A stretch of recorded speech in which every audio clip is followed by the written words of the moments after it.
Office থেকে ফিরতে মোড় ঘুরতেই চোখে পড়ত।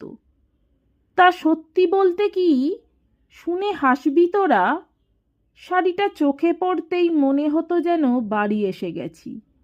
ইয়ে, তোর বৌদির সঙ্গে যেন দেখাই হয়ে গেল। তারপর তো শাড়ি শুকোনো ঘুচে গেল।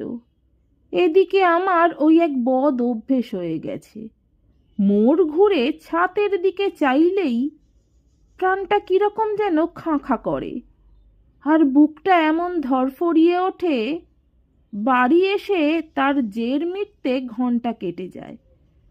অভ্যেস জিনিসটা বড় পাজি। যত ভেবেছি তাকাবো না, পড়বেই চোখে। শেষে ওই বুদ্ধি খাটালাম। ভোরবেলা চুপিসারে এক ফাঁকে ছাতে উঠে একখানা শাড়ি মেলে দিয়ে আসি।